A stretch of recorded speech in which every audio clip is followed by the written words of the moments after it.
हाँ तो नमस्कार बच्चों, कैसे हैं आप लोग। आशा करते हैं आप लोग अच्छे होंगे और आप लोग की पढ़ाई भी अच्छी चल रही होगी। तो प्यारे बच्चों, पिछले वीडियो में हम लोग एक्सरसाइज 1.1 हम लोग देख लिए थे और आज हम लोग स्टार्ट करते हैं एक्सरसाइज 1.2। ठीक है, तो चलिए स्टार्ट करते हैं, देखते हैं 1.2 क्या है। आपका 1.2 में आपका एक प्रमेय है, 1.2 प्रमेय है ना, जिसको हम लोग कहते हैं अंक गणित की आधारभूत प्रमेय। अब ये अंक गणित की आधारभूत प्रमेय क्या कहता है, आइए समझते हैं।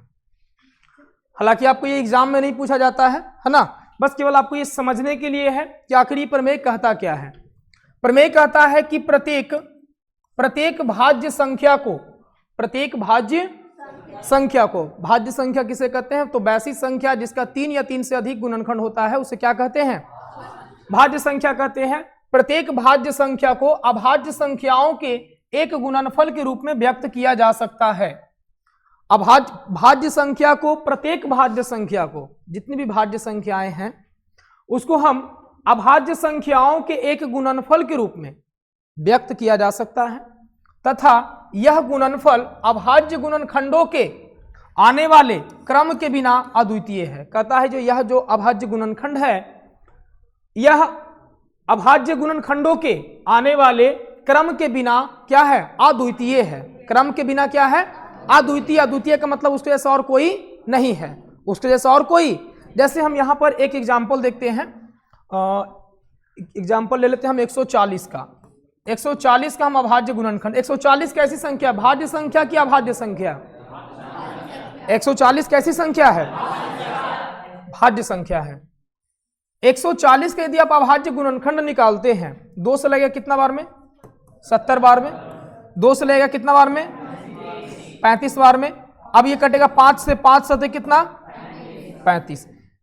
इसको आप अगर लिखिएगा तो इसका गुणनखंड क्या क्या आया, 140 का जो गुणनखंड आया 2 गुना 2 गुना 5 गुना 7, यही ना आया।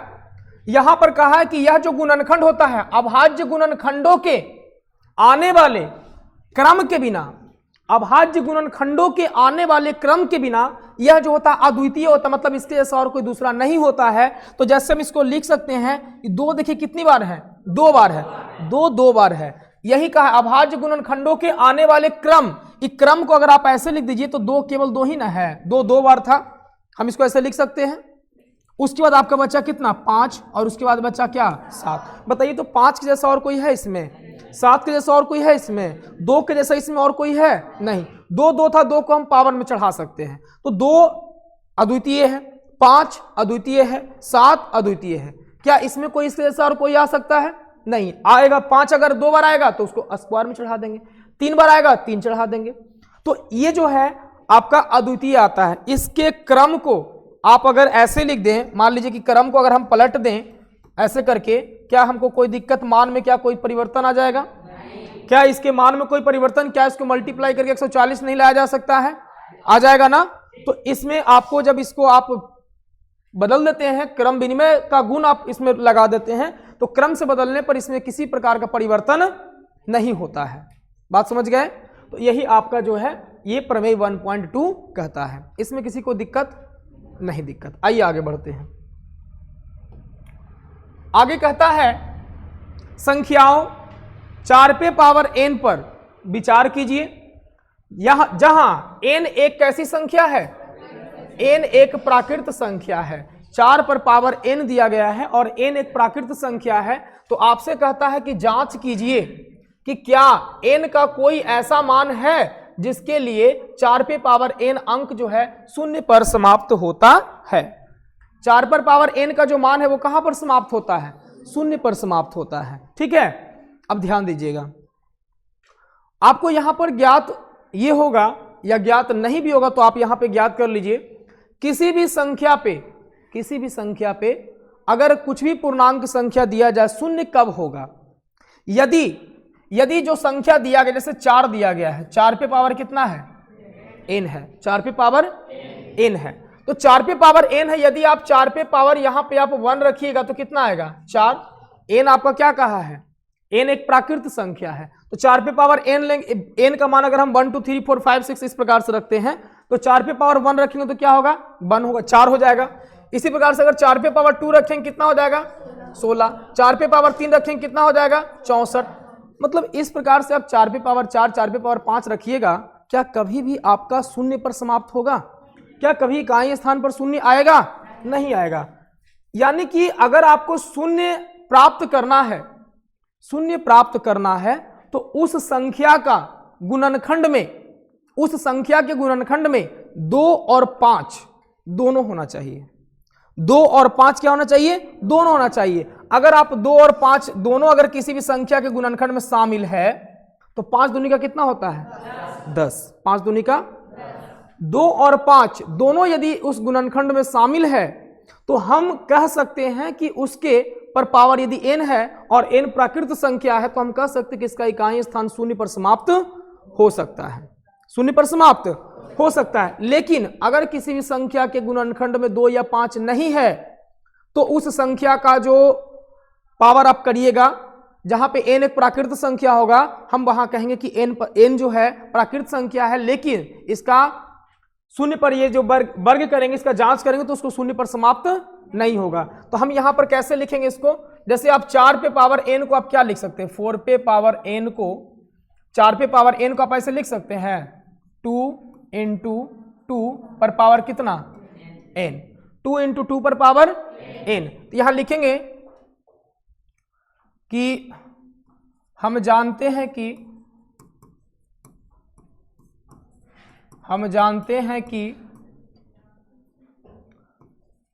किसी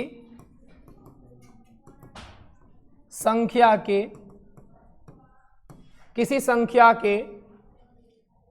जिसके लिए 4 पे पावर अंक शून्य पर समाप्त होगा, किसी संख्या के घात, किसी संख्या का घात शून्य पर समाप्त होने के लिए, शून्य पर समाप्त होने के लिए, शून्य पर समाप्त होने के लिए उस संख्या के गुणनखंड में, उस संख्या के गुणनखंड में 2 और 5 दोनों शामिल होना अनिवार्य है। शामिल होना क्या है, अनिवार्य है। लेकिन यहां केवल क्या है, यहां केवल गुणनखंड में क्या है जी, 2 है। इसलिए लिखेंगे कि 4 पे पावर n अंक शून्य पर समाप्त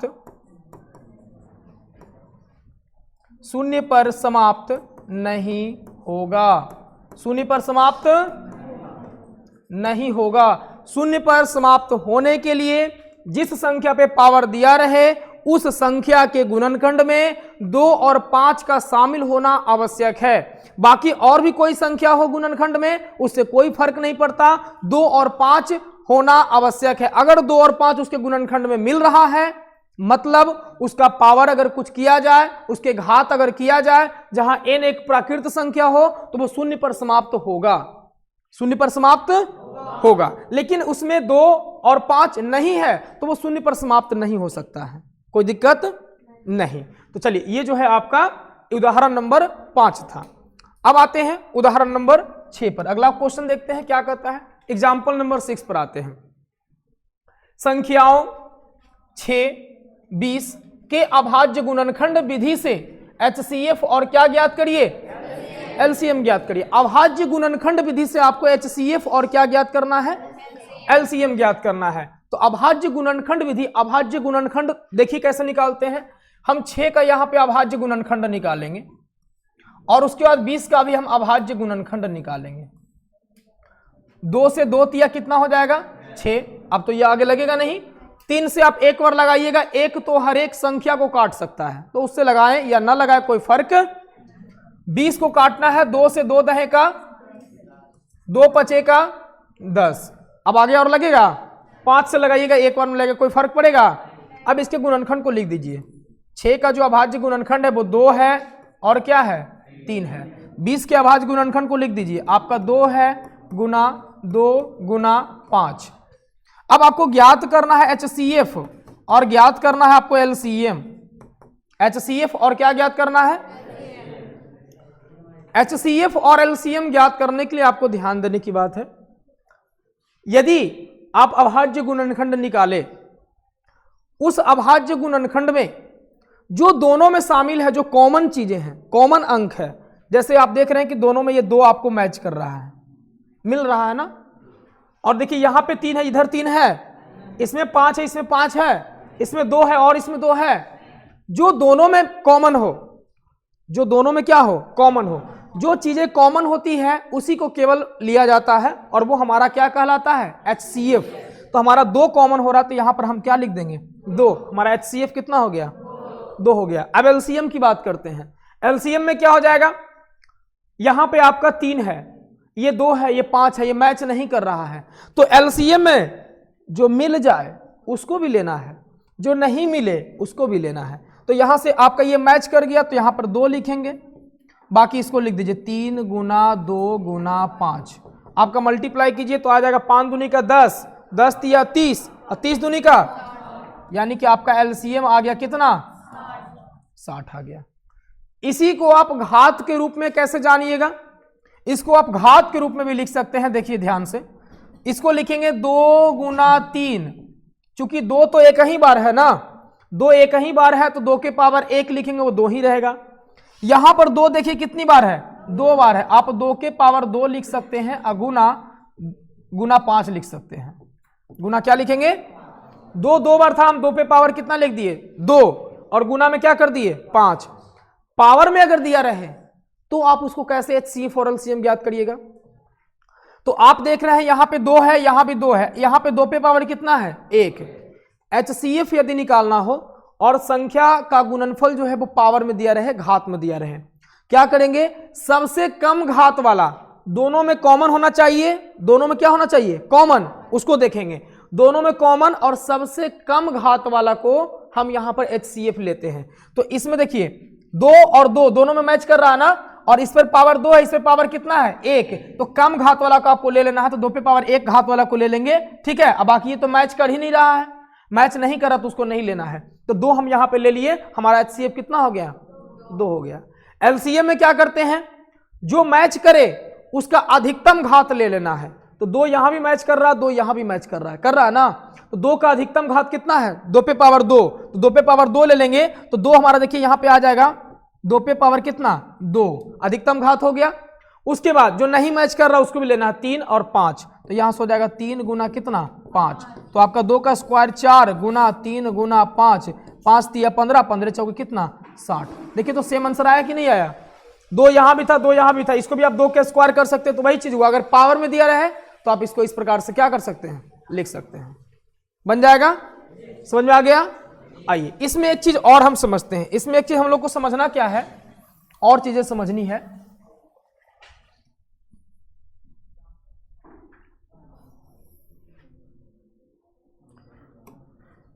आपने यहां देखा 6 और 20 का HCF हमारा 2 आ गया और LCM कितना आ गया, 60। HCF 2 आ गया और LCM कितना आ गया, 60। तो अगर आपसे पूछ दिया जाए कि बताइए कि आपके संख्या का गुणनफल, संख्या का गुणनफल क्या होगा, तो एक चीज यहां पर देखिएगा कि 2 संख्या अगर होता है और 2 संख्या का HCF निकालते हैं और LCM निकालते हैं, तो इन दोनों संख्याओं का जो गुणनफल होगा वही HCF और LCM का गुणनफल होता है। आइए गुना करके देखते हैं। पहली संख्या आपका 6 है और दूसरी संख्या आपका 20 है ना, और HCF आपका कितना है, 2, और LCM कितना है, 60। आप देखेंगे 20 का कितना होता है, 20 से 120, और इधर करिएगा 60 दूनी का कितना, 100। मतलब आप यहां पे देख रहे हैं कि दोनों संख्या को जब गुना किया गया और उसके उसी संख्या के HCF और LCM को गुना किया गया, दोनों का मान क्या आ गया, बराबर। तो यहां से आप एक फॉर्मूला बना सकते हैं। फॉर्मूला ये बना सकते हैं कि पहली संख्या गुना दूसरी संख्या बराबर होता है HCF गुना LCM होता है। ये यहां से आपका एक फॉर्मूला निकल करके आता है, और ये जो फॉर्मूला है ये केवल दो ही संख्या के लिए मान्य होता है। तीन संख्या या तीन से अधिक संख्या का गुणनखंड अगर तीन या तीन से अधिक संख्या रहे उसमें मान्य ये नहीं होता। ये केवल दो ही संख्या के लिए मान्य होता है कि पहली संख्या गुना दूसरी संख्या बराबर HCF गुना LCM। क्या किसी को दिक्कत? आप इसी में से अगर मान लीजिए चार चीजें आप यहां पे देख रहे हैं, अगर तीन का मान दिया हुआ है तो आप चौथा अज्ञात का मान आप निकाल सकते हैं। जैसे मान लीजिए आपका दूसरी संख्या दे दिया HCF और LCM दे दिया, क्या पहली संख्या निकल जाएगा? आप यहां से फॉर्मूला ऐसे बना सकते हैं। मान लीजिए कि आपको फॉर्मूला यहां पर बनाना है, पहली संख्या आपको निकालना है। क्या निकालना है? पहली संख्या आपको निकालना है। तो पहली संख्या आपको निकालना, दूसरी संख्या गुना में है ना, इधर जाएगा तो किस चीज में हो जाएगा? भागम हो जाएगा। तो आप लिखिएगा HCF गुना LCM बटा में क्या आ जाएगा? दूसरी संख्या, दूसरी संख्या। इसी प्रकार से आप और बना सकते हो फॉर्मूला। मान लीजिए दूसरी संख्या यदि आपको निकालना है, दूसरी संख्या आपको निकालना है, तो आप क्या करिएगा? HCF गुना LCM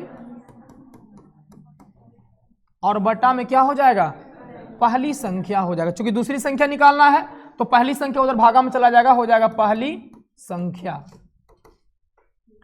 इसी प्रकार से अब मान लीजिए कि बारी बारी से HCF और LCM निकालना है। तो जैसे तीसरा नंबर है, मान लीजिए HCF निकालना है आपको, तो आप क्या करेंगे? पहली संख्या गुना दूसरी संख्या बटा में क्या आ जाएगा? LCM। या आप लिख दीजिएगा पहली संख्या गुना दूसरी संख्या, अब बटा में क्या हो जाएगा? LCM हो जाएगा, है ना। इसी प्रकार से, हाँ आवाज नहीं कीजिए, समझ में आ रहा है ना। चौथा नंबर अगर आपको कहा जाए LCM निकालना है, क्या निकालना है? तो आप यहां पर लिखिएगा पहली संख्या गुना क्या लिखेंगे? दूसरी संख्या, अब बटा क्या हो जाएगा? HCF हो जाएगा। ये आपका हो गया फॉर्मूला। इसका जो भी फॉर्मूला इससे निकला ये आप यहां पे देखा। क्या आपको समझ में आया? यहां पे समझ में आया सभी को? चलिए, इसी की मदद से आप जो है बार बार क्या कर सकते हैं? मान निकाल सकते हैं। इसकी सहायता से आप पूरे का मान आप निकाल सकते हैं। ठीक है, चलिए आगे बढ़ते हैं। देखिए अब अगला प्रश्न देखते हैं क्या कहता है।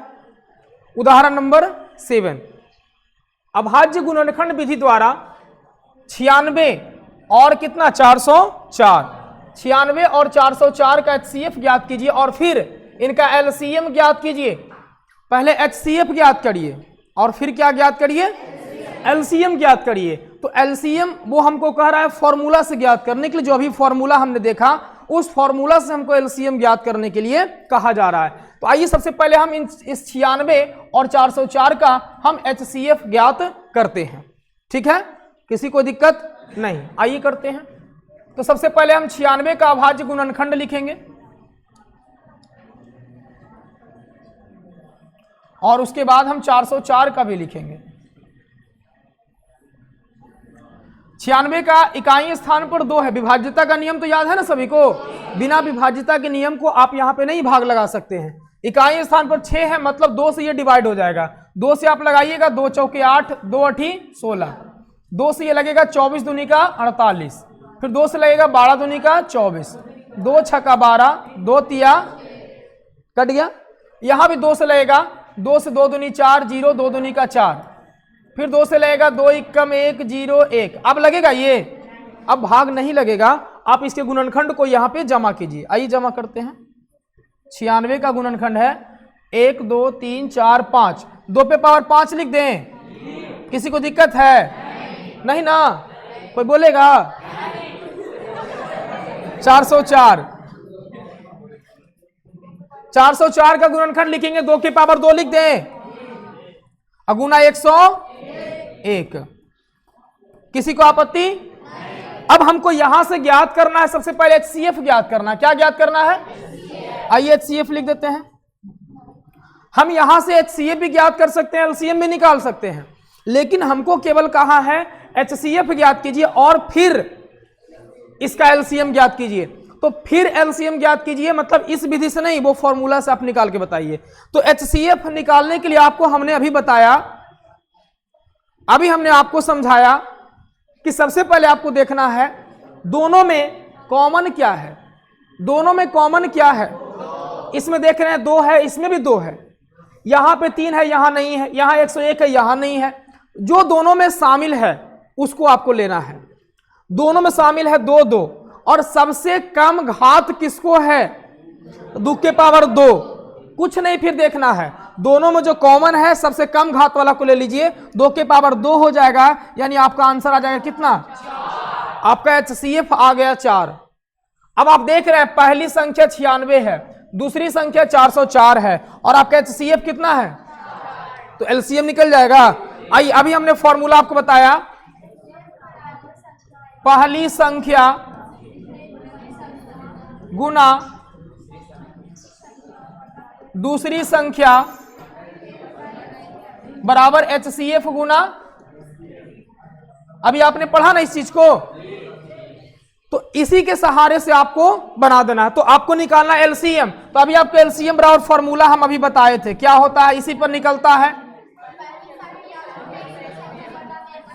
पहली संख्या गुना में दूसरी संख्या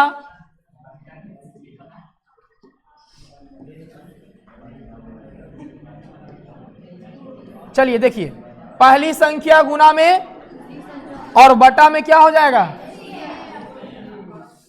कर दो HCF। पहली संख्या आपका कितना है 96, दूसरी संख्या कितना है, और बटा में HCF कितना है 4। अब देखिए यहां पर आप काटिएगा 4 से, तो 1 0 एक बार में कटेगा, और इसको आप मल्टीप्लाई कीजिएगा ना, तो ये आ जाएगा आपका 96 96, क्या आ जाएगा 101 से जब मल्टीप्लाई करते संख्या दोहरा जाता है, तो 96 100 96 आपका क्या आ जाएगा आंसर। आपका LCM आ गया 96 100 कितना 96। बताइए किसी को दिक्कत, कोई परेशानी, निकाल लीजिएगा HCF LCM, और इस प्रकार से आपको निकालने के लिए कहा जा, निकाल लीजिएगा। इस संख्या में अगर 4 संख्या में कोई 3 संख्या दिया रहेगा, आपको जो है चौथी संख्या निकालने का है, ज्ञात राशि निकाल लीजिएगा। चलिए ठीक है, आगे बढ़ते हैं क्वेश्चन नंबर, उदाहरण नंबर 8 की ओर। उदाहरण नंबर 8 क्या कहता है, संख्या 6 72 और 120। शांति बनाइए, हाँ यहां पे देखिए, अगर नहीं समझे तो फिर जो है इसमें समझिए। संख्या 6 72 और 120 का अभाज्य गुणनखंड विधि के द्वारा HCF और LCM ज्ञात करना है। ये 3 संख्या इसमें दिया हुआ है। हमने आपको अभी समझाया कि जो पहली संख्या गुना दूसरी संख्या बराबर HCF गुना LCM होता है, ये केवल जो मान्य होता है 2 संख्याओं के लिए मान्य होता है, 3 संख्याओं के लिए मान्य नहीं होता। आप 3 संख्याओं में लगा दीजिएगा तीनों का गुणनफल बराबर HCF गुना LCM, तो वो आपका आंसर नहीं आएगा, वो मान्य आपका नहीं होगा।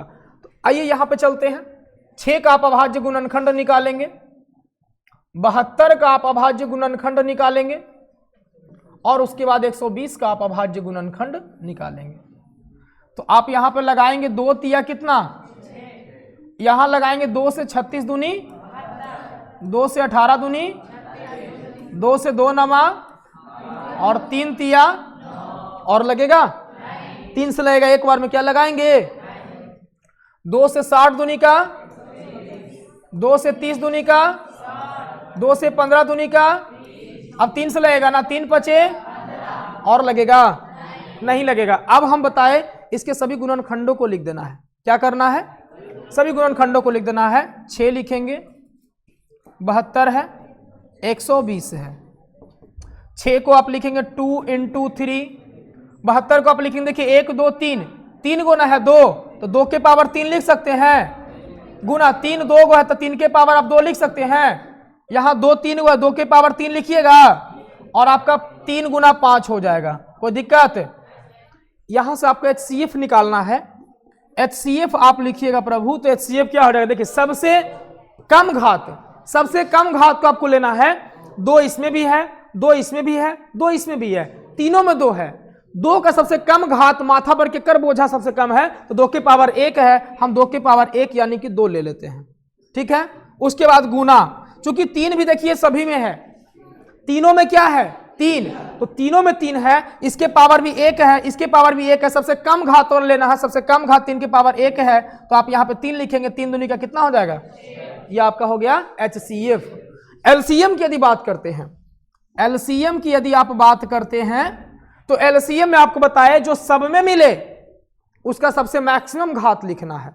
2 की पावर 1 है, 2 की पावर 3 है, 2 की पावर 3 है, तीनों में है, तो 2 की पावर सबसे ज्यादा कौन है 3, तो आप लिख दीजिए 2 की पावर कितना 3 गुना 3, यहां भी है 3, यहां भी है 3, यहां भी है, तीनों में 3 है, सबसे ज्यादा पावर कौन है 2, तो 3 की पावर 2 आप लिख दीजिए। और बताए तो जो ना भी ले उसको भी लेना है, 5 यहां पर है, तो 5 यहां पर आप क्या कर दीजिए लिख दीजिए। अब इसको मल्टीप्लाई कर दीजिए, 2 के पावर क्यू कितना 8, 3 के पावर 2 कितना 9, गुना में 5 कर दो, 9 8 72, और 72 पचे कितना 72 पचे 5 10 की बाकी 5 7 35 1 36 300, तो आपका एलसीएम आ गया कितना 360। किसी का एक सवाल और हो सकता है, जैसे मान लिया जाए कि तीनों में ना मिलकर के केवल 2 ही गो में मिले, जैसे 3 गो दिया हुआ है, तीनों में ना मिलकर के केवल 2 ही गो में मिले, तो क्या करेंगे, तो HCF में तो वो नहीं आएगा, HCF में वही संख्या आ सकता है जो तीनों में हो। LCM में यदि 2 गो में शामिल है तो उसको भी आप क्या कर लीजिएगा कॉमन कर लीजिएगा, उसके बदला भी एक ही को लिखाएगा, और दोनों में भी शामिल है तो उसका जो मैक्सिमम घात रहेगा ना उसी को क्या कर देना है ले लेना है। LCM में चाहे अकेले रहे, चाहे 2 गो में रहे, चाहे तीनों में रहे, सबसे ज्यादा घात जिसका रहेगा उसी को क्या कर देना है ले लेना है। बाकी आपको एलसीएम लिख देना है, जो आए उसको भी, जो नहीं कॉमन रहे उसको भी ले लेना है, आपका आंसर आ जाएगा। क्या किसी को दिक्कत बताइए, समझने में किसी को दिक्कत नहीं?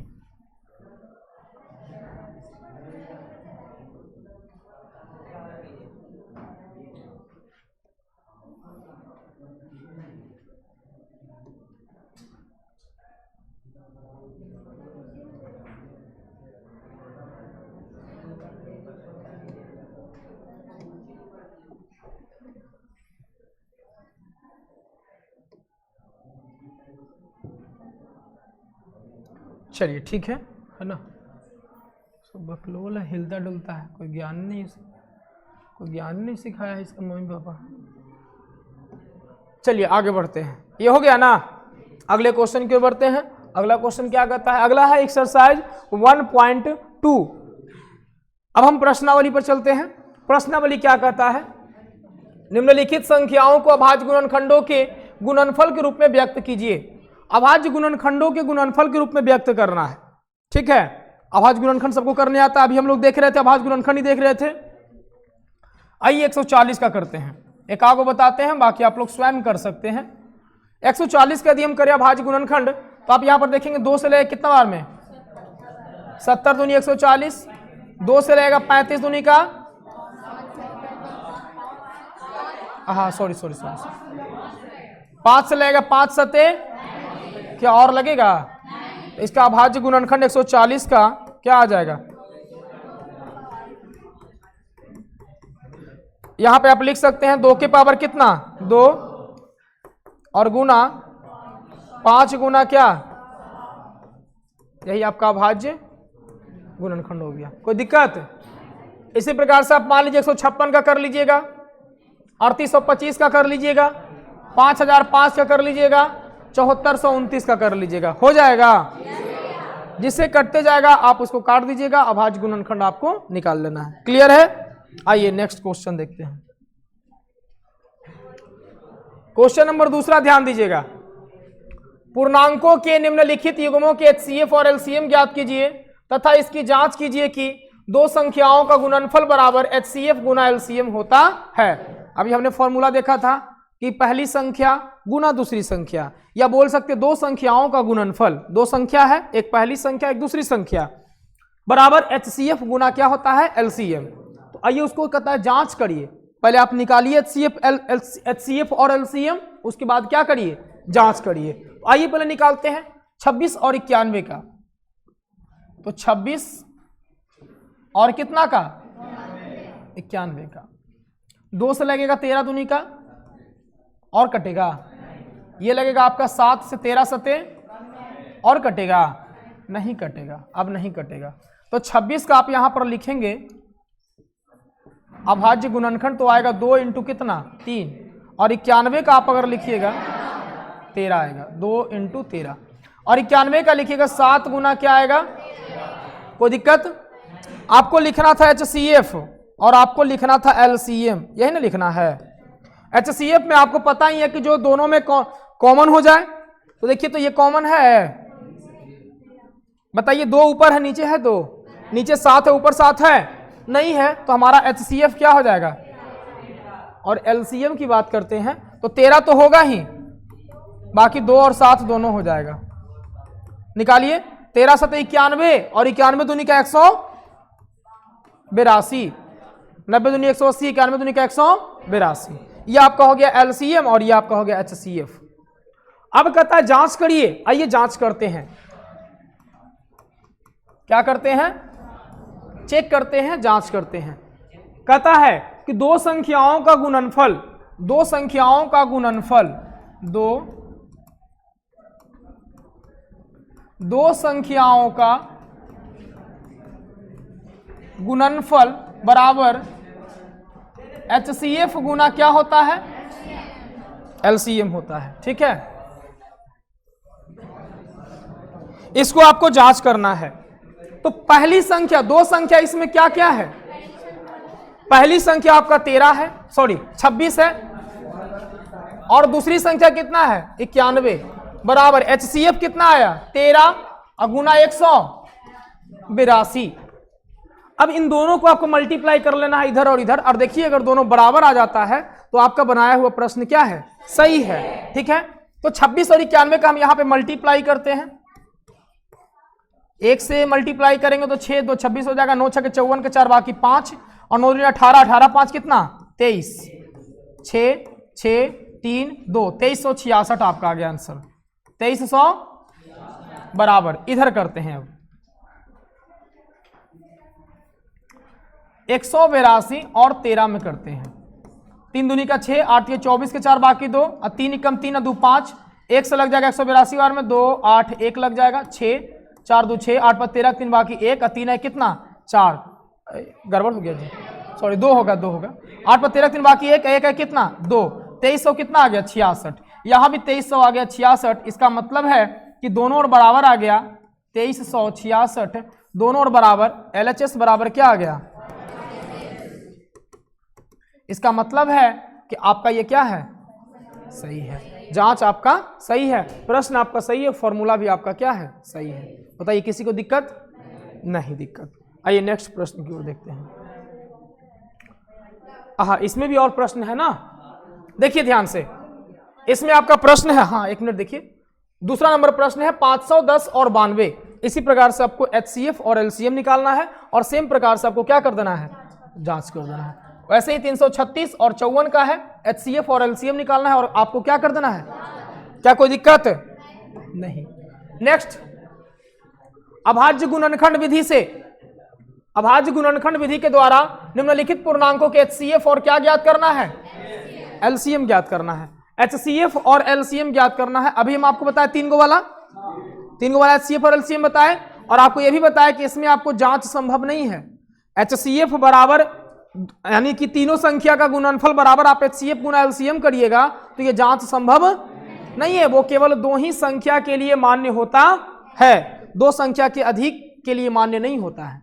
ठीक है, तो आप इसका तीनों का एक क्वेश्चन बता देते हैं। आइए 12, 15 और 21 का आपको HCF और LCM निकालना है।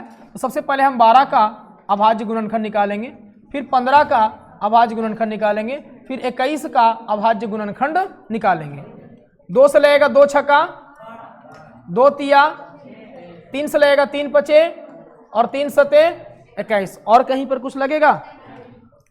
12 का अभाज्य गुणनखंड, 15 का अभाज्य गुणनखंड, 21 का अभाज्य गुणनखंड। हाँ बोलिए नहीं, बीच में बोलिए नहीं, अगर ज़्यादा समझ गए हैं तो थोड़ा देर के लिए चुप रहिए, आपके ज्ञान को परखा जाएगा, आपके ज्ञान को अच्छे प्रकार से चेक किया जाएगा, उतावला ज्यादा नहीं होइए, ठीक है। चलिए, इस प्रकार से हम अभाज्य गुणनखंड हम इसको लिख दिए। HCF ज्ञात करना है और LCM ज्ञात करना है, ठीक है। HCF की अगर बात करते हैं तो हमने बताया कि जो सभी में शामिल हो, तीनों में क्या हो, यहां 2 है, यहां 2 नहीं है, यहां भी 2 नहीं है, नहीं ना है, 3 देखिए, 3 यहां पर है, यहां भी है, यहां भी, यानी कि 3 जो है आपका ये कॉमन चीजें आपको दिख रहा है, दिख रहा है, 3 दिख रहा है ना। और यहां देखिए 5 है, 7 है, इसमें कुछ नहीं है, तो अब मैच नहीं कर, यानी कि HCF आपका कितना हो जाएगा, 3 हो जाएगा।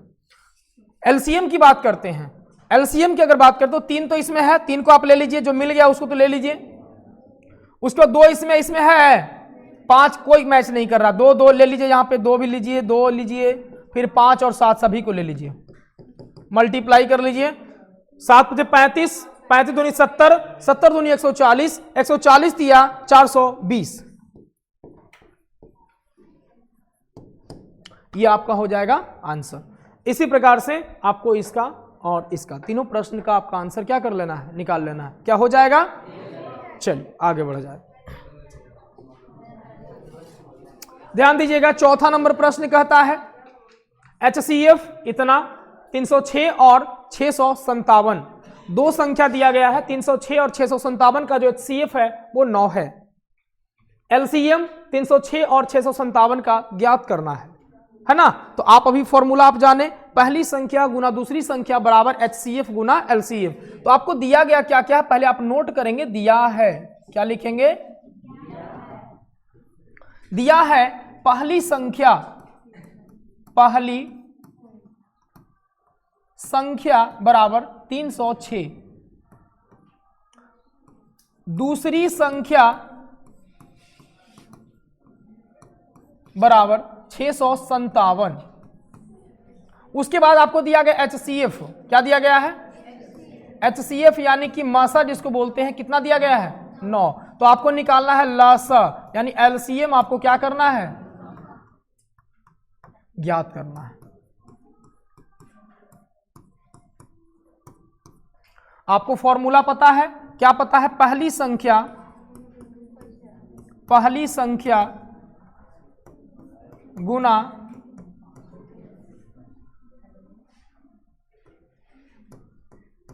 दूसरी संख्या बराबर होता है HCF गुना LCM। हमको अगर ऐसे फॉर्मूला अगर LCM बराबर ना याद रहे तो बस सिंपल सा जो फॉर्मूला वो लगा दीजिए और उसके बाद आप क्या करिए, लेफ्ट राइट कर लीजिए, जो जो दिया गया है उसको लिखिए। पहली संख्या कितना है 306, आप पहली संख्या को लिखिए 306 गुना दूसरी संख्या कितना है 657 बराबर HCF कितना है 9 और आपको निकालना है LCM निकालना है, 9 गुना में है, आपको लेफ्ट साइड लाइएगा, क्या हो जाएगा, भागा में चला जाएगा, 306 गुना 657 बटा में 9। इससे भी आसान अब कहिएगा कैसे करके तोड़ के बताया जाए, बताइए, है ना। यहां सब काटिएगा तो 9 से ये कटेगा 9 तिया 27, 3 बचेगा, 9 चौके 36। अब 657 गुना 34 कर लीजिए, 657 गुना 34, 7 चौ 28 के 8 बाकी 2, 5 20 2 22 के 2 बाकी 2, 6 चौ 24, अब 25 26, 7 21 के 1 बाकी 2, 5 15 16 17 के 7 बाकी 1, 6 18 और 1 19, 8 3 7 13 3 बाकी 1, 9 11 12 2 बाकी 1 1 1 2, 22,338, 22,300 बराबर LCM। इसलिए LCM ऑफ कितना का 306 और 657, 306 और 657 बराबर कितना 22,300 आंसर। किसी को दिक्कत, कोई परेशानी नहीं, परेशानी, ये आपका हो गया, इसका आंसर हो गया, ठीक है। आइए नेक्स्ट प्रश्न की ओर बढ़ते हैं।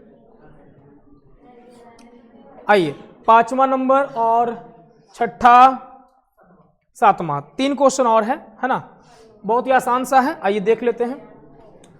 अभी हम यहां पे जाने थे, जांच कीजिए कि क्या किसी प्राकृत संख्या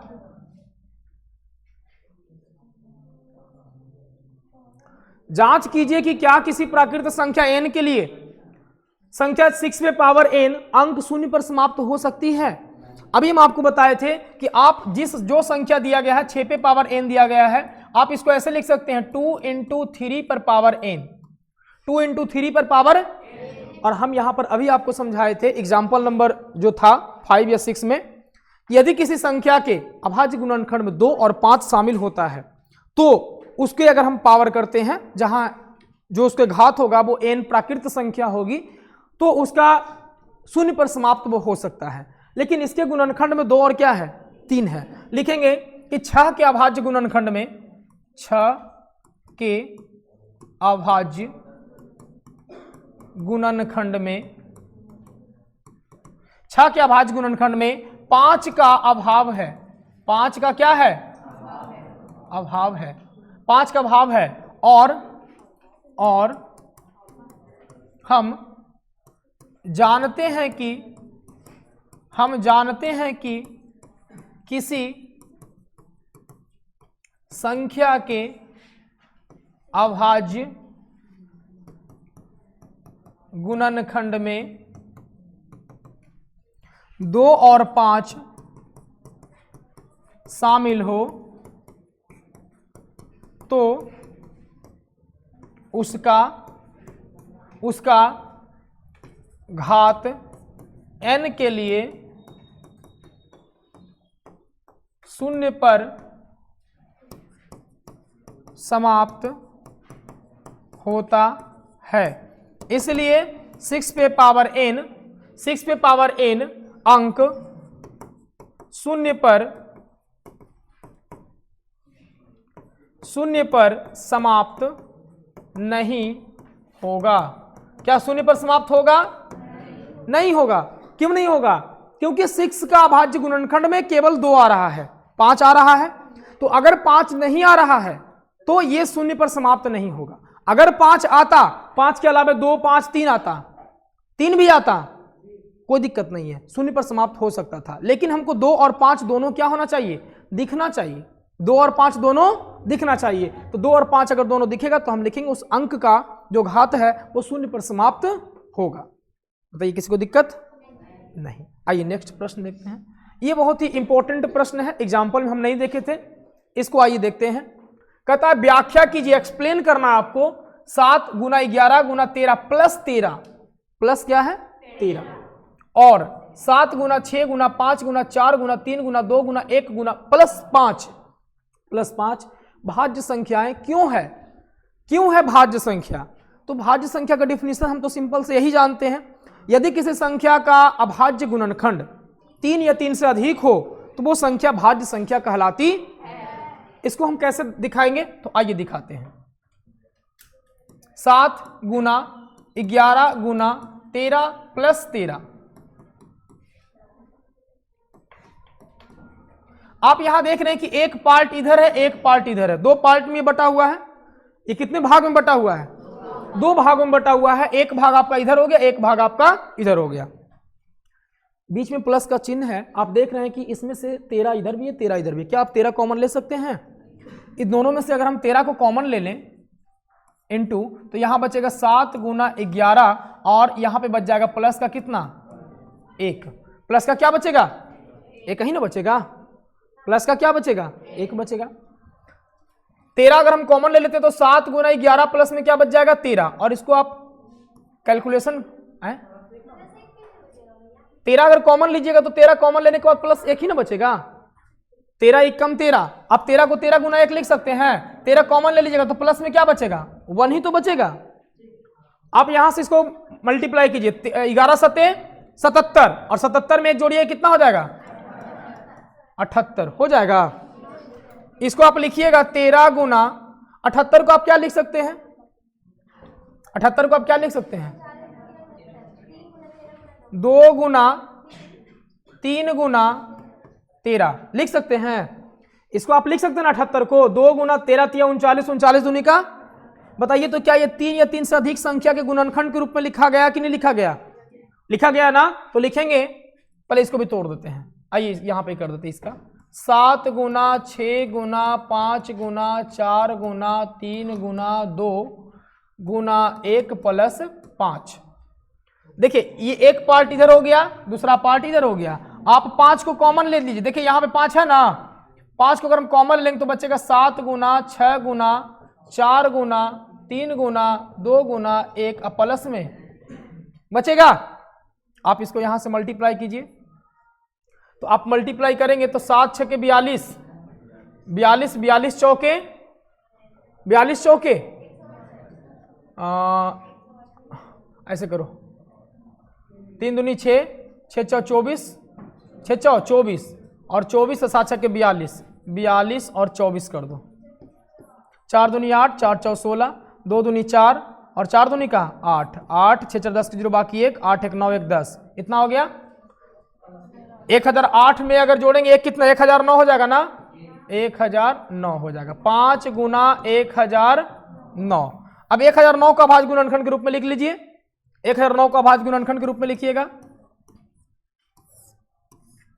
क्या आ जाएगा इसके 1009 को लिखेंगे तो 9 1 10। कितना से ये कटेगा, 3 से कट जाएगा। 9 1 10 नहीं कटेगा 3 से। 7 से देखते हैं, 7 1 7 3 बचेगा, 7 चौके 28, 7 से भी नहीं कटेगा। कितना से भाग लगेगा,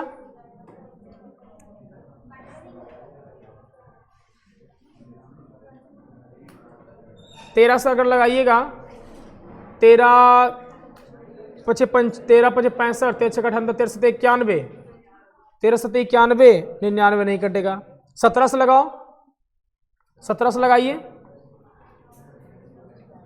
17 से लगाएंगे तो 17 5 85 17 5 85 तो 15 बचेगा, नहीं कटेगा। 17 से भी नहीं कटेगा। देखो ये कितना से कटेगा है, कितना से कटेगा जी है, एक से नहीं ना लगाना है, एक से नहीं लगाना है। कितना 3 संख्या तो एक का वैल्यू थोड़े है। 1009 देखो कितना से कटे, कोई काट के देखो जल्दी से। 17 नहीं 23 से कटेगा। 23 चौके 92 23 चौके 92 8 पर 23 23 55 23 चौके 92 नहीं कटेगा। 27 29 29 से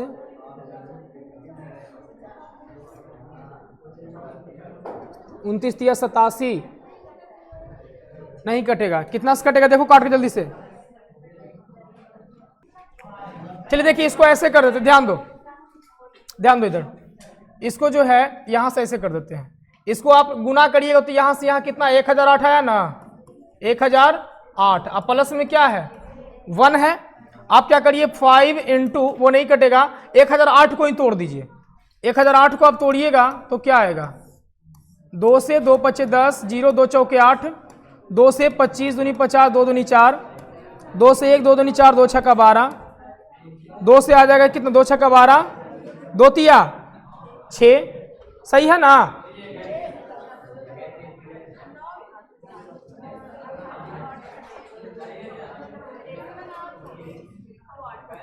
सात नमा 63 3 से कटेगा 3 चौ 12 और 3 दूनी का 6। फिर लगेगा कितना से, ओहो सॉरी 2 छक्का 12 2 तिया 6 3 से लगेगा 3 दूनी 6 3 1 कम 3 3 7 कितना 21। तो यहां पर ये आ गया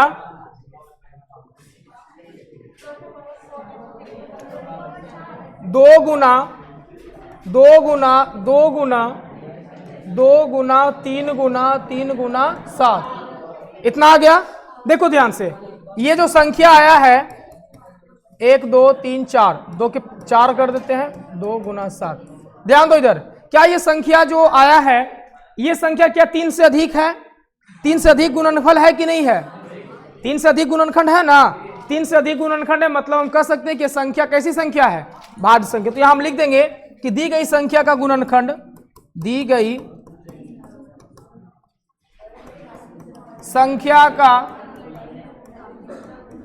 गुणनखंड, दी गई संख्या का गुणनखंड क्या है 3 से अधिक है, इसलिए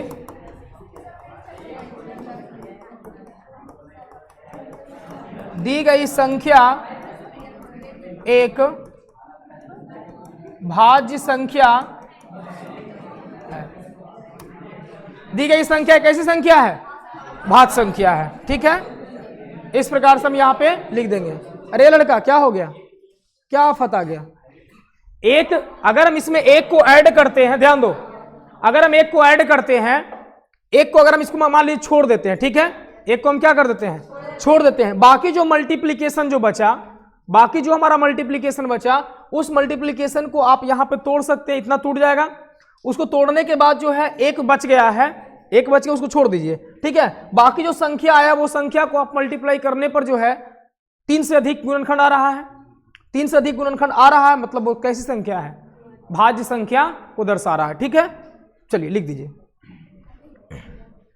एक संख्या और एक क्वेश्चन और है, उसको अगले बता ही देते हैं। ठीक है, चलिए, ये बहुत ही आसान सा है, ज्यादा कोई हार्ड नहीं है।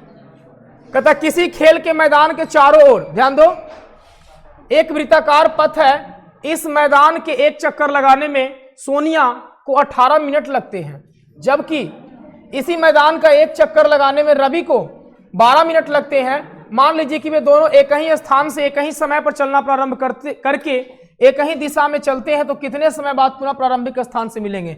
मतलब कह रहा है कि एक वृत्ताकार मैदान है, यहां से मान लीजिए कि आपका स्टार्ट करता है ए और बी दोनों, जैसे ए है सोनिया और बी कौन है? रवि।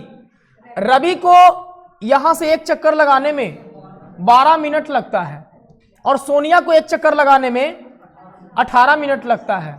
तो आप यहां पर समझिएगा कि यदि रवि एक चक्कर लगा देगा तो सोनिया रास्ते में रहेगी, कहीं पर सोनिया रास्ते में रहेगी। फिर मान लीजिए रवि 2 चक्कर लगा देगा तो सोनिया कहीं ना कहीं रहेगी। इसका मतलब है कि 2 चक्कर, 3 चक्कर, 4 चक्कर इस प्रकार से लगाते जाएगा, कभी ना कभी तो दोनों एक साथ में आकर के मिल जाएगा। यानी रवि ज्यादा चक्कर लगा रहा होगा और सोनिया क्या है, कम चक्कर लगा रही होगी, ऐसे नहीं लगाएगा। जैसे यहां पर मान लीजिए कि सोनिया जो है एक चक्कर लगा लिया तो रवि कहां पर लगाएगा? उल्टा बोल दिए। हाँ, रवि जैसे मान लीजिए, ध्यान दो फिर से यहां पे, रवि जैसे एक चक्कर पूरा लगा लिया, ठीक है, रवि जो है पूरा एक चक्कर लगा लिया तो कितना मिनट लगा? 12 मिनट। और सोनिया को लगता है 18 मिनट। 18 मिनट लगेगा तो सोनिया कहीं ना कहीं रास्ते में ही रहेगी, यानी सोनिया कम चक्कर लगा रही है। फिर मान लीजिए रवि 2 चक्कर लगा लिया, सोनिया कम चक्कर लगाएगी। रवि 3 चक्कर लगा लिया, सोनिया कम चक्कर लगाएगी, मतलब रवि से तो कम ही चक्कर लगाएगी ना। इस प्रकार से अगर मान लीजिए चक्कर लगाते जाए 12 के 12, 12 दूनी 24, 12 तिया 36, 12 चौके 48, 12 पचे 60। अगर मान लीजिए कि रवि चक्कर लगा रहा है, एक चक्कर लगाया 12 मिनट में, 2 चक्कर लगाया 24 मिनट में, 3 चक्कर लगाया 36 मिनट में, 4 चक्कर लगाया 48 मिनट में, 5 चक्कर लगाया तो 60 मिनट। सोनिया अगर चक्कर लगाती है तो सोनिया चक्कर लगाती है कितना? एक चक्कर लगाने में 18 मिनट लगता है, 2 चक्कर लगाने में, देखिए तो 36-36 दोनों मैच कर रहा है, मैच कर रहा है ना। 3 चक्कर लगाएगा 18 36, 18 54, 4 चक्कर 18 72, 5 चक्कर 18 पचे 90। सोनिया का जो चक्कर है दोनों मिल गया 18 दूनी का कितना? 36। यानी रवि 3 चक्कर लगाएगा तो सोनिया कितना चक्कर लगाएगी? 2 चक्कर लगाएगा। और कहता है कितने समय के बाद, कितने समय के बाद पुनः प्रारंभिक बिंदु पर मिलेंगे? तो कितने मिनट के बाद? 36 मिनट के बाद। तो ये जो हम निकाले हैं 12 का जो निकाले मल्टीपल हम लिखे, गुणज लिखे हैं, 12 का क्या लिखा है? मल्टीपल, और ये 18 का मल्टीपल लिखा गया है। और इस प्रकार से मल्टीपल जो हम मैच करते हैं इससे क्या निकलता है? एलसीएम। क्या निकलता है? एलसीएम। इसका मतलब है कि आप सिंपल सा शब्दों में आप कहें तो 12 और 18 का एलसीएम निकाल दीजिए, जो एलसीएम आएगा वही आपका टाइमिंग आ जाएगा कि दोनों एक साथ इतने मिनट में मिलेंगे। तो 12 और 18 का हम क्या लिख देते हैं? एलसीएम निकाल देते हैं। 12 और किसका एलसीएम निकालिएगा? 2 छक्का 12, 2 नमा 18, 3 से लगेगा 3 दूनी 6, 3 तिया, तो इसका जो एलसीएम आ जाएगा वो आ जाएगा 2 × 3 × 2 × 3, 3 दूनी 6 तिया 18 दूनी का कितना? यानी कि 36 मिनट में लिखेंगे 36 मिनट के बाद रवि और सोनिया दोनों एक साथ मिलेंगे। एक साथ प्रारंभिक बिंदु पर, एक साथ प्रारंभिक बिंदु पर क्या करेंगे? आंसर हो गया। ठीक है, तो ये आपका एक्सरसाइज 1 चैप्टर क्या हो गया?